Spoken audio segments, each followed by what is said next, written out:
like to introduce Kate Silverton. It's an absolute pleasure for me to be hosting the conference today. We have got an extraordinary lineup of speakers from the world of sport, business, the armed forces, social media, customer service, the arts, and even poker. Now, leadership is actually just about people. That's all it is. You don't decide whether you're a good leader or not. It's for other people to decide whether they want to be led by you. So for you, where are your failures and how did you learn from them and how are you sort of help coach to get over them and to improve rather than to sort of fall back, as Matthew was talking about?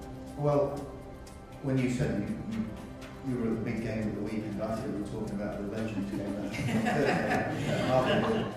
Virgin established very quickly a brilliant reputation for people.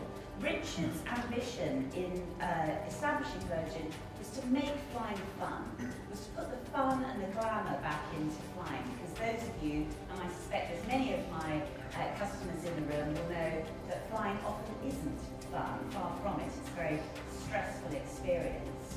You've got to avoid falling into the traps of your language. And that's probably the key message for me. Be aware of the language that you use to describe psychology. The work that we do is helping leaders and managers clean that language up and solve the problem quickly.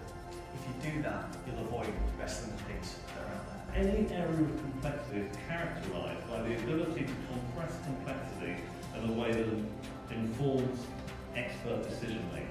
This is not something that is innate. We've got an issue that our leaders are good, tick the boxes, they're transactional, they function, it works, it stacks up.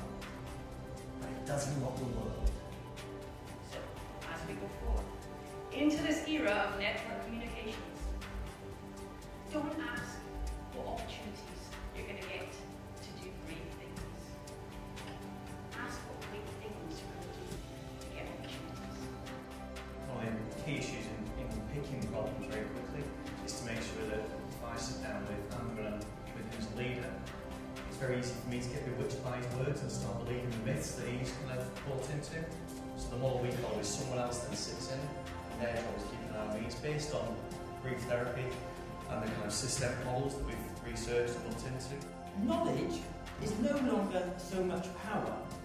Now I think being able to make connections between knowledge, because we can all see knowledge and it's flat and we can find it within a couple of clicks, being able to put things together that aren't normally together, that's the real power, and of course that's the definition of creativity and innovation.